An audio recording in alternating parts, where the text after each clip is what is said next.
Hello दोस्तों। मैं विकास कुमार स्वागत करता हूं आपका हमारे चैनल स्टडी 95 वीके में। दोस्तों, आज हम सी टेट के पेपर वन के ईवीएस की पेडागोजी की क्लास करेंगे। लेकिन इससे पहले मैं आपको बता दूं कि इससे पहले हम जो है ईवीएस की थ्योरी की जो क्लास है वो हम पूरी कर चुके हैं। जैसे ईवीएस 30 नंबर का एग्ज़ाम में पूछा जाता है, तो उसके लिए हमने दो पार्ट्स में क्लास को डिवाइड किया था कि 15 नंबर तो हो गए थ्योरी के और 15 नंबर हो गए पेडागोजी के। तो ये जो 15 नंबर की थ्योरी की क्लास है, इसको जो है हमने दो क्लास में कवर कर दिया है। और इस क्लास में जो एग्ज़ाम ओरिएंटेड फैक्ट्स जो पीवाई के ऊपर आधारित थे, उनको जो है डीपली कवर किया हुआ है।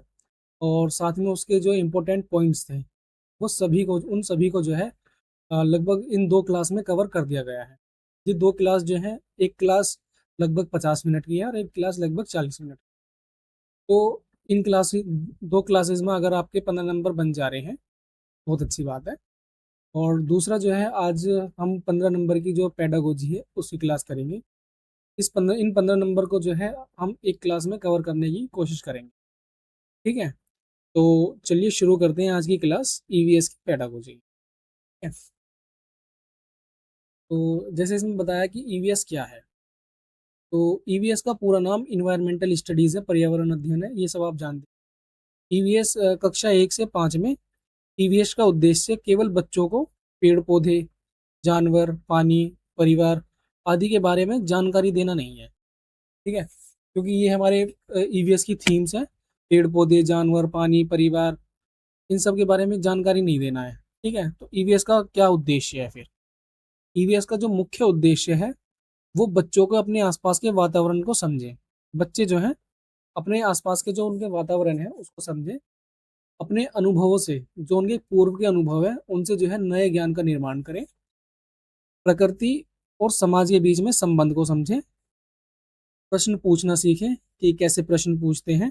निरीक्षण करना सीखें। समस्याओं के बारे में सोचें और अपने अनुभवों को दूसरे से साझा करें। और पर्यावरण के प्रति संवेदनशील बने। ठीक है, ओवरऑल ईवीएस का जो मुख्य उद्देश्य है कि बच्चा क्या करे, बच्चा जो है एक एक्टिव लर्नर बने। ठीक है, एक्टिवली जो है लर्नर बने, पैसिव लर्नर ना बने, एक्टिवली लर्नर बने। एक्टिव जो लर्नर होते हैं वो बने। अपनी जो चीज़ें हैं या जो उसका अपना जो मतलब लर्निंग है, लर्निंग को जो है लर्निंग बाय डूइंग करें। ठीक है, तो ये सब चीज़ें इसमें समझाई गई है। आगे आगे जैसे जैसे टर्म्स आते रहेंगे मैं आपको समझाता रहूँ। ठीक, सी टेट में महत्वपूर्ण बात क्या है? ईवीएस केवल साइंस नहीं है।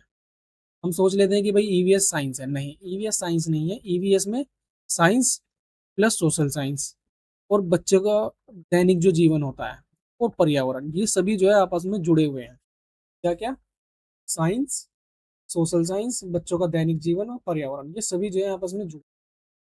उदाहरण के तौर पर देख लेते हैं। अगर विषय है पानी, जैसे कुछ अगर हम बच्चों से पूछते हैं किसी विषय के बारे में और वो विषय हमारा पानी है, तो इसमें केवल पानी के स्रोत को जो पढ़ना है वो पर्याप्त नहीं होगा। तो बच्चों से क्या पूछा जा सकता है? बच्चों से पूछा जा सकता है कि तुम्हारे घर में पानी कहाँ से आता है। तो बच्चे सोचेंगे। ठीक है, क्या सभी लोगों को पर्याप्त पानी मिलता है? इसमें भी बच्चों की थिंकिंग लगेगी। पानी को कैसे बचाया जा सकता है? बच्चे सोचेंगे कि भाई पानी को कैसे बचाएं। ठीक है, गांव और शहर में पानी की व्यवस्था में क्या अंतर है? ये जब सब क्वेश्चन करते हैं, तो इस प्रकार ईवीएस बच्चों को वास्तविक जीवन से जोड़ता है। जो उनका जो वास्तविक जीवन है, जो भी हम उससे प्रश्न करेंगे बच्चों से, तो वो जो है सोचने की जो उसमें मतलब थिंकिंग जो स्किल्स है उसकी, वो डेवलप होंगी। उससे क्या होगा? बच्चा जो है वास्तविक जीवन से जुड़ता है। ठीक, बात कर लेते हैं ईवीएस पेडागोजी का सबसे महत्वपूर्ण आधार की। जैसे बच्चे की जो लर्निंग होनी चाहिए वो चाइल्ड सेंटर्ड होनी चाहिए। ठीक है, चाइल्ड सेंटर्ड मतलब आगे बताते हैं। सी टेट में यह अत्यंत महत्वपूर्ण है।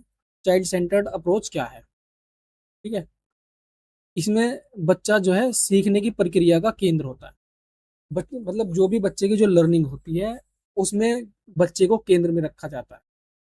उसको सिखाने के लिए जो भी इम्पोर्टेंट, मतलब जो भी इम्पोर्टेंट टीचिंग मेथड्स हैं वो यूज़ किए जाते हैं बच्चे को सिखाने के। तो बच्चे मतलब जो लर्निंग है वो चाइल्ड सेंटर्ड होती है।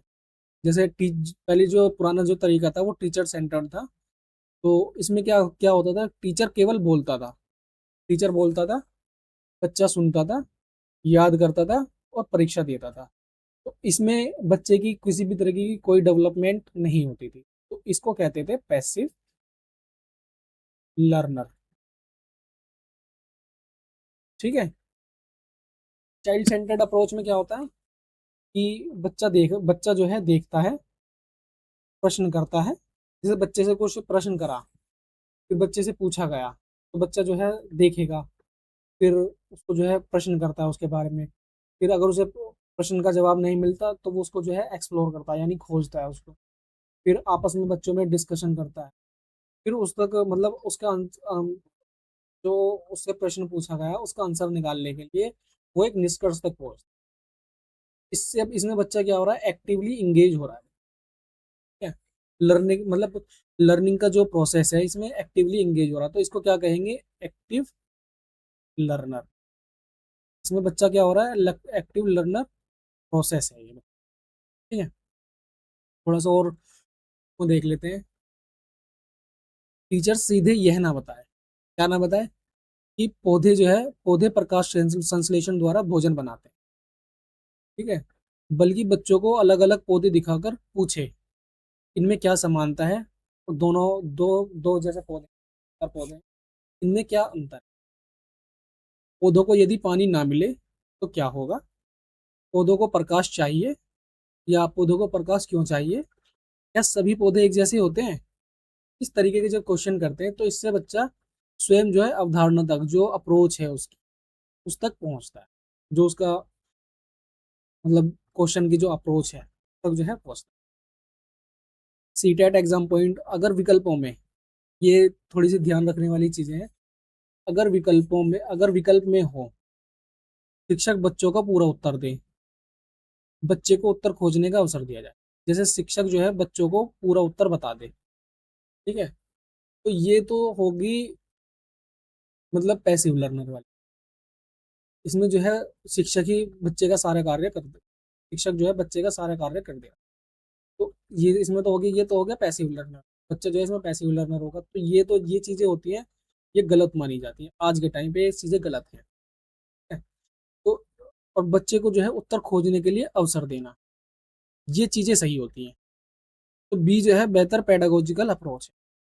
आज आज की जो मॉडर्न टीचिंग, आज के जो मॉडर्न टीचिंग स्किल्स हैं या थ्योरीज है, उसमें जो है बच्चे को जो है एक्टिव लर्नर बनाने पर ज़्यादा जोर दिया कि बच्चे को जो है एक्टिव लर्नर बनाना है, पैसिव लर्नर नहीं बनाना हमें। ठीक। ईवीएस में बच्चे के पूर्व अनुभव का महत्व, जो बच्चे का पूर्व अनुभव होता है उसका क्या महत्व है। हर बच्चा विद्यालय में खाली दिमाग लेकर नहीं आता। ठीक है। जैसे कोई बच्चा नया नया नया उसका एडमिशन हुआ, क्लास में गया, तो क्या वो खाली दिमाग लेकर जाएगा, नहीं। ठीक है। क्योंकि उसके दिमाग में पहले से ही जानवर के बारे में, पेड़ पौधे के बारे में कुछ ना कुछ उसका दिमाग जो है पहले से कुछ नॉलेज उसके दिमाग में होगी। बच्चे के पास पहले से ही प्रीवियस नॉलेज या प्रायर नॉलेज होती है। घर व परिवार का उसके पास अनुभव होता है। ठीक है। स्थानीय स्थानीय वातावरण का अनुभव होता है, उसके आसपास का जो स्थानीय वातावरण है वो कैसा है। भाषा व संस्कृति उसके पास होती है। प्रकृति से जुड़ी जानकारी और सामाजिक अनुभव उसके पास होते हैं। ठीक है।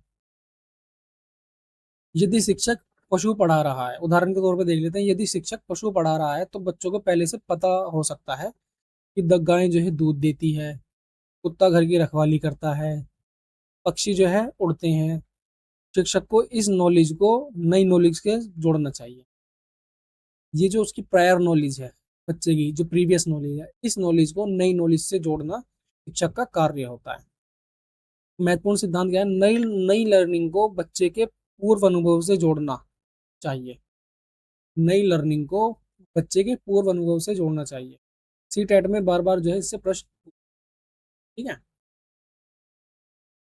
कंस्ट्रक्टिविस्ट पेडागोजी यानी रचनावाद या संरचनावाद।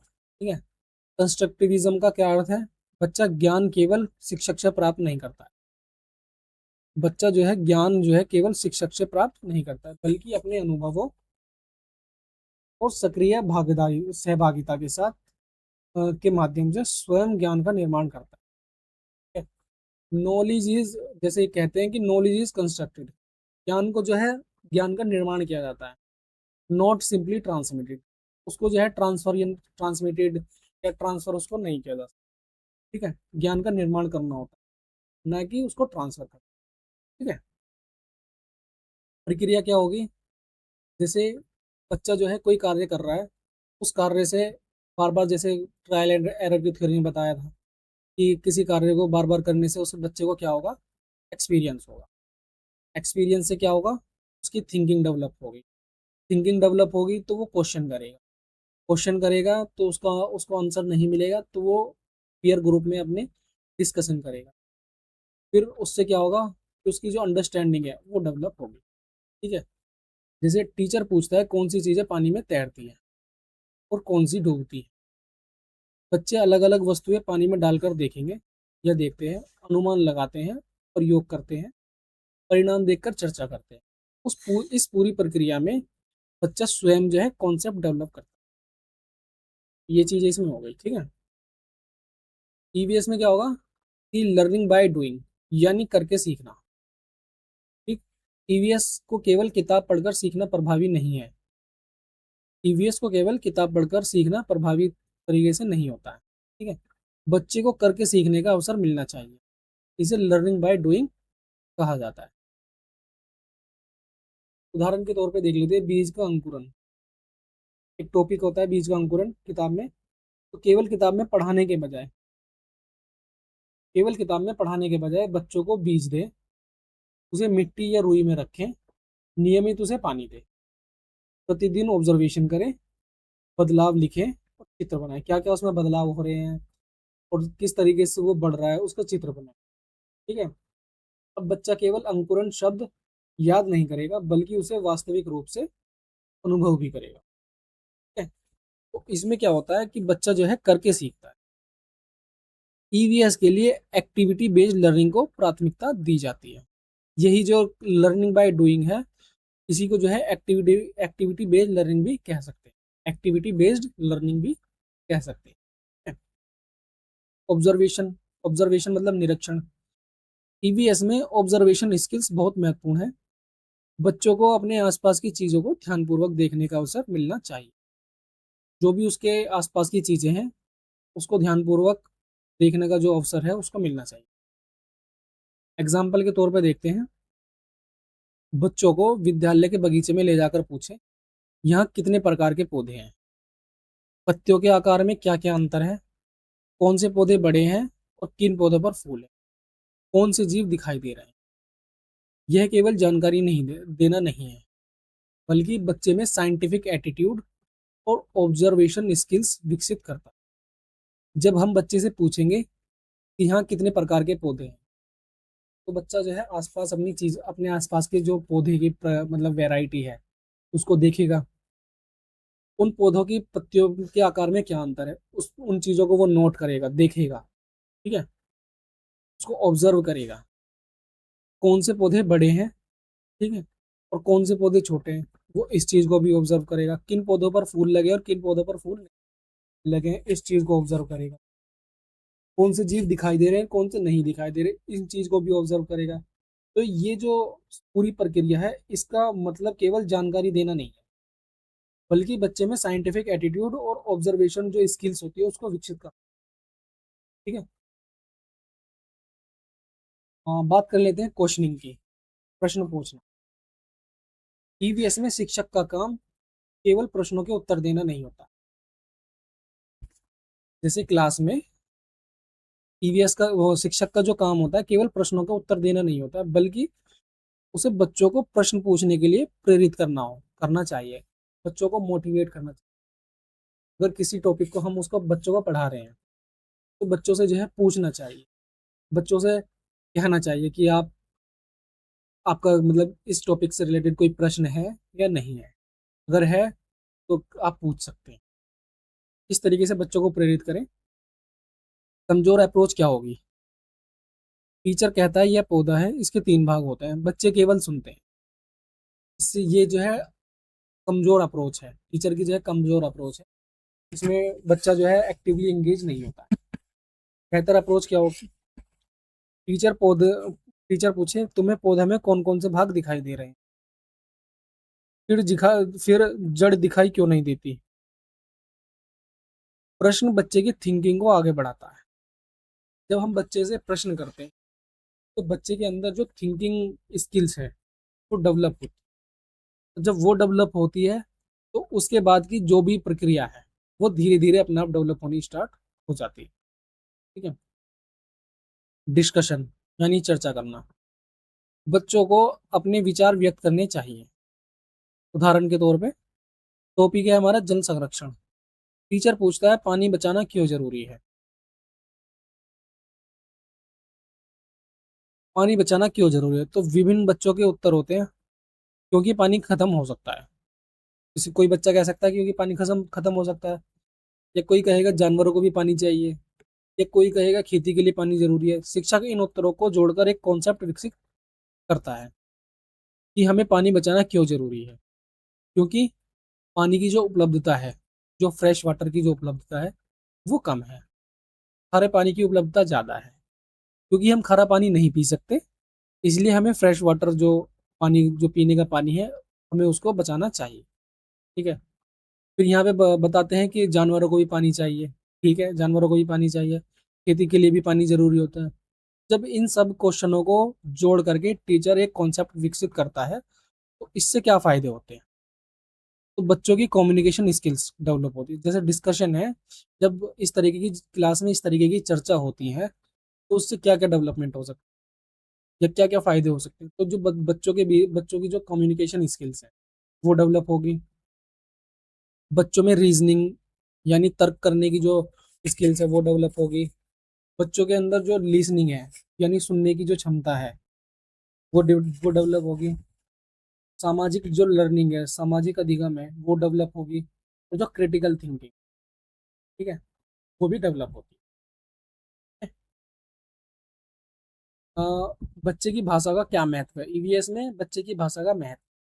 बच्चा जिस भाषा में अपने अनुभव को आसानी से व्यक्त कर सकता है उसे सीखने में उपयोग करना महत्वपूर्ण होता है। जैसे बच्चा जिस भाषा में अपने अनुभवों को आसानी से व्यक्त कर सकता है उसे सीखने में उपयोग करना महत्वपूर्ण है। यदि बच्चा स्थानीय भाषा जो उसकी मदर टंग है, स्थानीय भाषा या बोली में किसी चीज को जानता है तो शिक्षक उस नॉलेज को सम्मान देकर स्कूल लैंग्वेज से जोड़ सकता है। ठीक है।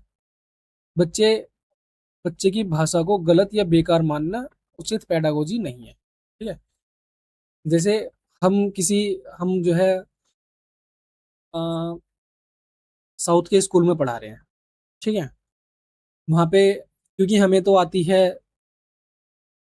हिंदी और इंग्लिश। ठीक है। लेकिन वहाँ के बच्चे क्या क्या बोलेंगे? कोई तमिल बोलेगा, कोई तेलुगु बोलेगा, कोई मलयालम बोलेगा। तो मल्टीलिंगुअलिज्म है, बहुभाषावाद, जो बहुभाषावाद है वो एक मतलब गलत अप्रोच नहीं है। मल्टीलिंगुअलिज्म एजुकेशन में मल्टीलिंगुअलिज्म गलत अप्रोच नहीं है, वो सही अप्रोच है। ठीक है। टीचर को जो है इन सभी की भाषाओं का सम्मान करना चाहिए। इसका ओवरऑल जो ओवरव्यू है वो यही है। ठीक है। बात करें ईवीएस में स्थानीय परिवेश का महत्व। क्या महत्व है? ईवीएस को बच्चों के लोकल इन्वायरमेंट को जोड़ना चाहिए। जैसे गांव का परिवेश, खेत, कुआं, तालाब, पशु, फसल, मिट्टी, ये गांव का परिवेश हो गया। शहर का परिवेश क्या होगा? बाजार, यातायात, पार्क, अस्पताल, सार्वजनिक परिवहन और जल आपूर्ति। तो मुख्य विचार क्या है? Environment itself is a learning resource. ठीक है। इसका मतलब है जो वातावरण है वो खुद खुद से जो है एक लर्निंग का, अधिगम का एक स्रोत है। ठीक है। बात कर लेते हैं field visit and experiments. Field visit का मतलब होता है बच्चों को वास्तविक वातावरण से जोड़ना, बच्चों को बाहर ले जाना, उससे उनसे जो है एक्टिविटी कराना। जैसे उदाहरण के तौर पर बाजार लेकर दुकानों बाजार ले जाकर दुकानों, तोलने के तरीके, ग्राहक दुकानदार व्यवहार का अवलोकन कराना बच्चों को। ठीक है।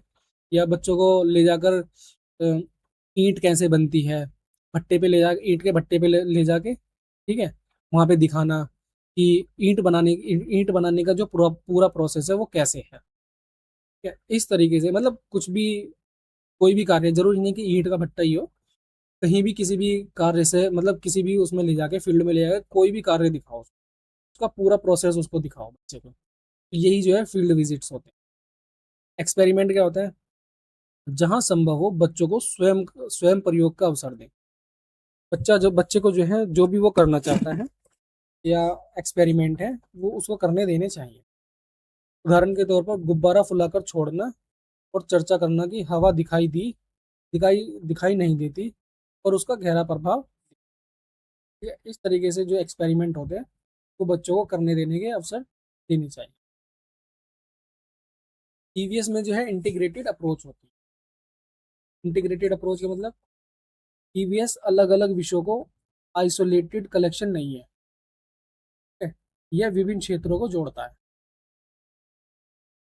जैसे एक टॉपिक है फूड का, तो साइंस जो है वो बताता है वो भोजन और पोषण। ठीक है। साइंस का एक उसमें टर्म या टॉपिक आ जाएगा भोजन का, भोजन और न्यूट्रिएंट्स, ये साइंस के टॉपिक हो गए। फिर सोशल साइंस के टॉपिक क्या होंगे? भोजन की सामाजिक विविधता, या कौन से शहर में कौन सा भोजन खाया जाता है। ठीक है। या कौन से राज्य में किस तरीके का भोजन खाया जाता है। जैसे तटीय क्षेत्र हो गए, वहाँ पे दाल भात, वो मछली भात हो गया। ठीक है। हमारे स्थलीय क्षेत्र हो गए, वहाँ पे दाल चावल हो गए, रोटी हो गई। इस तरीके की चीज़ें, सामाजिक विविधता, भोजन की जो सामाजिक विविधता है वो। फिर ज्योग्राफी, अलग अलग क्षेत्रों में अलग अलग भोजन होता है। ठीक है, जो मैंने भी बताया। इकोनॉमिक्स, भोजन खरीदने की क्या क्षमता है, किसकी कैसी क्षमता है, कौन किस तरीके का भोजन जो है अफोर्ड कर पा रहा है खरीदने के लिए, खरीद करके। ठीक है। कल्चर एंड इन्वायरमेंट, विभिन्न समुदायों के भोजन उत्पादन और प्राकृतिक संसाधन। ठीक। आप बात करें बच्चे की जिज्ञासा एवं टीचर की भूमिका क्या होती है। बच्चे स्वाभाविक रूप से क्यूरियस होते हैं, जिज्ञासु होते हैं बच्चे। जैसे आसमान नीला क्यों है, चींटियां एक लाइन में क्यों चलती हैं। शिक्षक को इन्हें रोकना नहीं चाहिए। जैसे बालक अगर किस तरह के क्वेश्चन करते हैं तो बच्चों को जो है बच्चों को डांटना नहीं चाहिए, बल्कि बच्चों से कहना चाहिए कि आप खुद जो है इन तरीके के क्वेश्चन, जो आप क्वेश्चन कर रहे हैं इनके आंसर आप खुद ढूंढ के लाओ। तो जैसे बच्चों ने क्वेश्चन करा, उसकी इन्वेस्टिगेशन करा, इन्वेस्टिगेशन करने के लिए कह दो उनसे बच्चों से। ठीक है। फिर उस पर डिस्कशन करवाओ बच्चों का, फिर जो है उसको एक्सप्लेनेशन दो। तो इस तरीके की जो प्रक्रिया है ये अब टीचर को अपनानी चाहिए। तो टीचर की जो भूमिका है वो किस तरीके की होनी चाहिए? टीचर की जो भूमिका है वो फैसिलिटेटर की होनी, सुविधादाता की होनी, ना कि डिक्टेटर। ठीक है। इस तरीके के क्वेश्चन डायरेक्ट जो है मतलब पूछ लेते हैं। इस तरीके का क्वेश्चन में ऑप्शन आएगा कि टीचर जो है इस तरीके की टीचर की भूमिका क्या हो, फैसिलिटेटर हो या डिक्टेटर हो। तो हमारा जो आंसर होगा वो फैसिलिटेटर हो। टीचर को हमेशा फैसिलिटेटर होनी चाहिए। बच्चे की गलत अवधारणा या गलत धारणा है, मिसकॉन्सेप्शन। बच्चे हमेशा वैज्ञानिक रूप से सही कॉन्सेप्ट लेकर नहीं आते। ठीक है। जैसे भारी वस्तु हमेशा पानी में डूबती है, तो यह भारी वस्तु हमेशा पानी में डूबती थोड़ी है। अगर पानी में डूबती तो पानी का जहाज पानी में क्यों नहीं डूबता। ठीक है? इस तरीके के मतलब कॉन्सेप्ट लेकर के नहीं आते हैं वो। बच्चे हमेशा जो है वैज्ञानिक रूप से जो सही कॉन्सेप्ट होते हैं वो लेकर के नहीं आते। जैसे भारी वस्तु हमेशा पानी में नहीं डूबती है। गलत तरीका क्या है? उनको जो है तुरंत दंड देना, मजाक बनाना या चुप कराना, ये गलत तरीके हो सकते हैं। ठीक है। सही तरीका क्या होगा? अवधारणा को समझना, कारण जानना, भारी वस्तु हमेशा पानी में क्यों नहीं डूबती है, इसकी अवधारणा को समझना, कारण जानना, और एक्टिविटी या डिस्कशन के माध्यम से रिकंस्ट्रक्ट करने का उनको अवसर देना। ठीक है। ये जो है सही तरीका होता है। गलत सीखने का गलतियाँ सीखने का अवसर होती हैं, जो गलतियाँ होती हैं वो सीखने का अवसर होती हैं। इस दौरान जैसे मान लो इन इस तरीके के क्वेश्चन अगर बच्चा करता है और बच्चे से कहा जाए कि भाई इस अवधारणा को पूरा समझो, कारण जानो कि पानी में क्यों नहीं डूबता है, एक्टिविटी या डिस्कशन के माध्यम से उसको रिकंस्ट्रक्ट करने का अवसर देना। ठीक है? तो ये जो इस कार्य को करने के दौरान बच्चे की गलतियां भी होंगी, तो उसको जो है तुरंत हमें दंड नहीं देना है, मजाक नहीं बनाना है, उसको चुप नहीं कराना। उसको क्या कराना है कि ये जो गलतियां होती हैं उसको बताना है कि ये गलत अप्रोच है, सही अप्रोच से आंसर तक पहुंचो। ठीक है? तो उस गलतियां क्या होती हैं, गलतियां सीखने का अवसर होती हैं। ठीक है? बात कर लेते हैं असेसमेंट एंड पोर्टफोलियो की। ठीक है? Formative formative assessment, learning formative assessment कब होता है, लर्निंग के दौरान होता है। जैसे ऑब्जर्वेशन, क्वेश्चनिंग करना, प्रोजेक्ट बनाना या ओरल रिस्पॉन्स करना। इसका मुख्य उद्देश्य सुधार करना है। ठीक है? जैसे किसी भी चीज़ का ऑब्जर्वेशन करना, उस पर ऑब्जर्वेशन करके क्वेश्चनिंग करना, प्रोजेक्ट बनाना, ओरल रिस्पॉन्स करना, ये सब क्या है, फॉर्मेटिव असेसमेंट है। सुमेटिव असेसमेंट क्या है, अवधि के अंत में टर्म का एग्जाम होता है या फाइनल टेस्ट होता है, ये सुमेटिव असेसमेंट होता है। जैसे टेस्ट हो गया या एग्जाम हो गया या यूनिट टेस्ट हो गया, ये किस में आएंगे, ये सुमेटिव असेसमेंट। पोर्टफोलियो में क्या है, इसमें बच्चों के समय समय पर किए गए कार्यों का record, drawing, worksheets, project work, activity records रखे जाते हैं। इससे शिक्षक बच्चे की लर्निंग प्रोग्रेशन को देख सकता है। ठीक है? अन्य महत्वपूर्ण शिक्षण जो आयाम है बारे में देख लेते हैं। Open ended question, open ended question जिनके एक से अधिक उत्तर हों, यह हायर ऑर्डर थिंकिंग को बढ़ावा देते हैं। उदाहरण, यदि पानी कई दिनों तक ना मिले तो क्या होगा। ठीक है? एक से अधिक उत्तर हो सकते हैं। प्यास लग सकती है। ठीक है? और कई दिन पानी ना मिले तो जो खेत हैं वो सूख सकते हैं, जो जानवर हैं वो प्यासे रह सकते हैं, या हम जो है प्यासे मर सकते हैं। ये कई कई उत्तर हैं। ठीक है? तो ये क्या होती है, हायर ऑर्डर थिंकिंग्स होती हैं। डाइवर्सिटी का सम्मान करना, बच्चे की भाषा में डाइवर्सिटी हो सकती है। कोई बच्चा हिंदी बोल सकता है, कोई बच्चा इंग्लिश बोल सकता है, कोई बच्चा तमिल बोल सकता है, कोई तेलुगु बोल सकता है, कोई पंजाबी बोल सकता है। तो बच्चे में जो भाषा, जो बच्चे की जो भाषा है उसमें डाइवर्सिटी का हमें सम्मान करना चाहिए। उनकी संस्कृति व भोजन की जो विविधता है उसको समस्या नहीं समझना चाहिए, बल्कि रिसोर्स माना जाए, एक स्रोत माना जाए। ठीक है? जेंडर सेंसिटिविटी, जेंडर सेंसिटिविटी क्या है कि रूढ़िवादिता, स्टीरियोटाइप को बढ़ावा ना दें। जो पहले से रूढ़िवादियां आ रही हैं, जैसे लड़कियों को नहीं पढ़ाना चाहिए, या लड़के ही केवल लड़कियां केवल घर का काम करेंगी, लड़के केवल कमा करके लाएंगे। इस तरीके की जो रूढ़िवादी सोच है, इस तरीके की सोच को जो है क्लास में बढ़ावा ना दें। परिवार के कामों में लचीलापन और प्रश्न करने का अवसर उनको देना चाहिए। ठीक है? जो परिवार के काम हैं, जो परिवार में जैसे काम होते हैं उनको करने में उनको प्रोत्साहित करें। उनका मन है तो करने दें, ना तो ना करें। ठीक है? प्रश्न करने का अवसर दें, अगर उनका मन में प्रश्न उठता है तो उसको जो है प्रश्न करने के अवसर देने चाहिए। पर्यावरणीय संवेदनशीलता क्या होती है, प्रकृति के प्रति संवेदनशीलता। ठीक है? जल संरक्षण, जैसे पानी को बचा करके रखना, जिम्मेदाराना व्यवहार का विकास करना। ठीक है? ये जो है पर्यावरणीय संवेदनशीलता। टीचिंग मेथड्स एंड स्किल्स के बारे में थोड़ा सा देख लेते हैं। जैसे टेक्स्ट बुक, टेक्स्ट बुक क्या है, टेक्स्ट बुक जो है एकमात्र रिसोर्स नहीं है बच्चे को सिखाने का। टेक्स्ट बुक जो है एकमात्र रिसोर्स नहीं होना चाहिए। क्या क्या होना चाहिए, समाचार पत्र होने चाहिए, या नक्शे हैं, पत्तियां हैं, बीज हैं। बच्चे को अगर पत्तियों के बारे में, पेड़ पौधों के बारे में बता रहे तो कई तरह की पत्तियां बच्चों को दिखानी चाहिए। बीज के बारे में बता रहे तो हर तरीके का बीज उसको बच्चे को दिखाना चाहिए। स्थानीय लोग हैं उनके बारे में बताना चाहिए।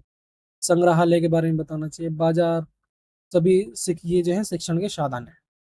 ठीक है। ये एकमात्र टेक्स्ट बुक जो है एकमात्र सोर्स नहीं है, रिसोर्सेज नहीं है, बल्कि और भी सोर्सेज हैं शिक्षण के। ठीक है, जैसे समाचार पत्र, नक्शे, पत्तियां, बीज, स्थानीय लोग, संग्रहालय, बाजार, ये सभी शिक्षण के साधन हैं। प्रोजेक्ट बेस्ड लर्निंग क्या होती है? प्रोजेक्ट बेस्ड लर्निंग, बच्चे किसी विषय पर जांच, इन्वेस्टिगेशन, ऑब्जर्वेशन, कलेक्शन व प्रेजेंटेशन करते हैं। तो ये जो है प्रोजेक्ट बेस्ड लर्निंग हो गई। कोलैबोरेटिव एंड पीयर लर्निंग, समूह में सीखना, समूह में सीखना, सहयोग, नेतृत्व और एक दूसरे से सीखना, ये पीयर लर्निंग होती है। ठीक है। क्रिटिकल थिंकिंग का मतलब होता है क्यों,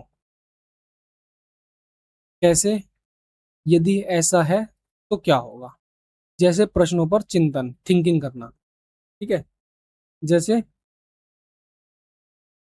पानी, पानी का रंग ऐसा क्यों है, जैसे पानी कलरलेस है तो ऐसा क्यों है। पानी, पानी को जो है कैसे हम बचा सकते हैं। ठीक है, इस तरीके की जो क्रिटिकल थिंकिंग है और प्रश्नों पर चिंतन, ये क्रिटिकल थिंकिंग में आते हैं। प्रॉब्लम सॉल्विंग, वास्तविक जीवन की समस्याओं का समाधान खोजना। जैसे पानी की बर्बादी, पानी की बर्बादी हो रही है तो उसका समाधान करना कि पानी की बर्बादी कैसे रोके, उसका समाधान खोजना, प्रॉब्लम सॉल्विंग होगी। मतलब प्रॉब्लम सॉल्विंग का मतलब है किसी भी तरीके की प्रॉब्लम हो, वास्तविक जीवन की समस्या होगा। ठीक है। तो ईवीएस में लर्निंग का सही क्रम क्या होगा? जैसे वो बच्चा एक्सपीरियंस करेगा, कोई कार्य करेगा तो उससे उसे एक्सपीरियंस मिलेंगे। एक्सपीरियंस से क्या होगा? ऑब्जर्वेशन होगा। ऑब्जर्वेशन से जो क्वेश्चन की क्रिटिकल थिंकिंग है वो एक्सप्लोर मतलब वो डेवलप होगी। फिर उस वो एक्सप्लोरेशन की मतलब थिंकिंग डेवलप होगी। फिर डिस्कशन डेवलप होगा। उससे जो है उसको कॉन्सेप्ट का निर्माण होगा, कॉन्सेप्ट फॉर्मेशन बनाएगा वो। ठीक है। फिर वो उन कॉन्सेप्ट को जो है अप्लाई करेगा। तो ये जो है ईवीएस का लर्निंग का सही क्रम होना चाहिए, यह है। ठीक। सी टेट के लिए महत्वपूर्ण पेडागोजिकल जो प्रिंसिपल्स हैं उनको एक बार देख लेते हैं। ये डायरेक्ट जो है एग्जाम में पूछते हैं। जैसे बच्चा को क्या होना चाहिए? एक्टिव लर्नर होना चाहिए। ठीक है, बच्चे को एक्टिव लर्नर होना चाहिए, यानी learning by doing, learning by doing करके सीखना चाहिए। ठीक है। इन्वायरमेंट, इन्वायरमेंट क्या है? लर्निंग रिसोर्स है। एक्टिविटी क्या है? लर्निंग का एक माध्यम है। जो भी बच्चा एक्टिविटी करता है वो लर्निंग का क्या है? एक माध्यम है, एक तरीका है। डिस्कशन क्या है? मीनिंग मेकिंग का माध्यम है। मिस्टेक क्या है? लर्निंग का अवसर है।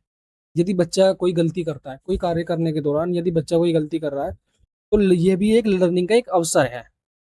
टेक्स्ट बुक क्या है? टेक्स्ट बुक जो है एक रिसोर्स है, लेकिन एकमात्र नहीं है। ठीक है। क्वेश्चन में या ऑप्शन में ऐसा ऐसा बोल देते हैं कि text book is only resource. ठीक है, तो जहां भी ओनली रिसोर्स आ जाए तो ये चीज़ गलत हो जाएगी। ठीक है। बात करें टीचर की, टीचर को क्या होना चाहिए? एक फैसिलिटेटर होना चाहिए, सुविधा प्रदाता होना चाहिए, उसको डिक्टेटर नहीं होना चाहिए।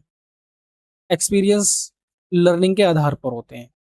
जैसे ही बच्चा लर्निंग करता है उसके आधार पर जो है एक्सपीरियंसेस होते हैं। क्वेश्चनिंग से क्या होता है कि थिंकिंग का एक माध्यम है, क्वेश्चनिंग जो है थिंकिंग का माध्यम। असेसमेंट लर्निंग सुधार करने के माध्यम है। और डाइवर्सिटी एक रिसोर्स है।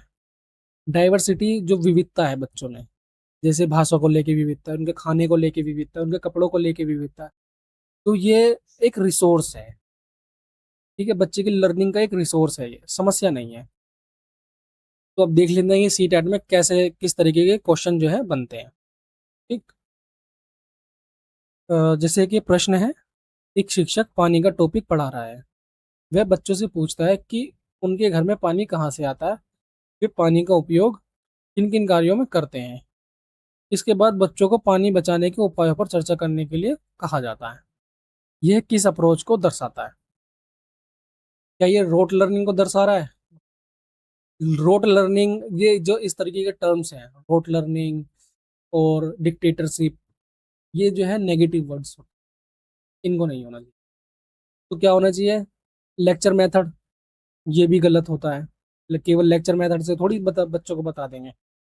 केवल टेक्स्ट बुक बेस्ड लर्निंग होनी चाहिए? नहीं होनी चाहिए। टेक्स्ट टेक्स्ट बुक बेस्ड जो लर्निंग है, उससे बच्चों को कैसे बता देंगे हम कि बच्चों को पानी कैसा बताना, मतलब बचाना चाहिए? क्या उसके दिमाग में सही से आएगा? नहीं आएगा। तो हमारी जो लर्निंग है वो कैसी होनी चाहिए? चाइल्ड सेंटर्ड हो, ठीक है, और एक्सपीरियंशियल लर्निंग होनी चाहिए। जो भी हम प्रोजेक्ट बनाएंगे बच्चों को पानी के टॉपिक से, मतलब पढ़ाने के जो टॉपिक है उसको पढ़ाने के लिए, तो जो भी प्रोजेक्ट हम बनाएंगे वो एक तो चाइल्ड सेंटर्ड होना चाहिए, और बच्चे को जो है एक्सपीरियंशियल लर्निंग के थ्रू सीखने का अवसर हमें देना चाहिए। ठीक। इसमें बच्चे के जो है पूर्व अनुभव, जो बच्चे के पहले के जो अनुभव है वो, फिर बच्चा जो है इसमें पार्टिसिपेशन लेगा वो, फिर बच्चा जो है डिस्कशन करेगा। डिस्कशन से क्या होगा? रियल लाइफ कॉन्सेप्ट कॉन्टेक्स्ट का जो है उपयोग इसमें हो रहा है। ठीक है।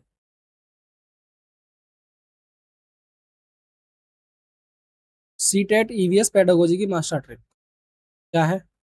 जब भी प्रश्न में ये शब्द दिखाई दे, जैसे बच्चों का अनुभव, गतिविधि यानी एक्टिविटी, प्रश्न यानी क्वेश्चन, निरीक्षण यानी इन्वेस्टिगेशन, चर्चा डिस्कशन, खोज यानी एक्सप्लोरेशन, स्थानीय परिवेश और वास्तविक जीवन, ये सामान्यतः child centred, constructivist, experiential, activity based learning की ओर संकेत करते हैं। तो ये पॉजिटिव ऑप्शन होते हैं। ठीक है। यदि प्रश्न में लिखा हो टीचर लेक्चर देता है, बच्चे चुपचाप उसे सुनते हैं, फैक्ट्स याद करते हैं, केवल टेक्स्ट बुक या केवल एक सही उत्तर, तो ये अप्रोच कैसी होगी? ये टीचर सेंटर्ड और रोट और ओरिएंटेड अप्रोच होगी। तो ये जो है नेगेटिव ऑप्शन माना जाता है आज के टर्म्स में। मॉडर्न जो अ, आज की जो टीचिंग है, मॉडर्न टीचिंग में ये जो है नेगेटिव ऑप्शन माने जाते हैं। ठीक है। तो दोस्तों, उम्मीद करता हूँ क्लास आपको पसंद आई होगी। अगर क्लास आपको पसंद आई है तो आप हमारे चैनल स्टडी 95 वीके को सब्सक्राइब कर सकते हैं, और वीडियो को जो है लाइक कर सकते हैं, शेयर कर सकते हैं, कमेंट कर सकते हैं। ठीक है। जैसा कि मैंने आपको पहले बताया कि ईवीएस के जो 15 नंबर की जो थ्योरी है उनकी हम 2 क्लासेस करवा चुके हैं। तो उन क्लासेस को आप हमारे चैनल पर विजिट कर करके प्ले लिस्ट में जाइए। प्ले लिस्ट में आपको ईवीएस का प्ले लिस्ट मिलेगी, उसको खोलिए। उसमें 2 क्लास है, एक 53 मिनट, एक 55 मिनट की है, एक लगभग 40-45 मिनट। तो 2 क्लासेस में आपकी थ्योरी का जो पोर्शन है वो कवर हो जाएगा। और आज मैंने ईवीएस की जो पेडागोजी है उसको कवर कर दिया है एक क्लास में। उम्मीद करता हूँ इन तीनों क्लास से आपका जो है एग्जाम में ज़्यादा से ज़्यादा नंबर आप स्कोर कर पाएंगे। ठीक है। तो थैंक यू।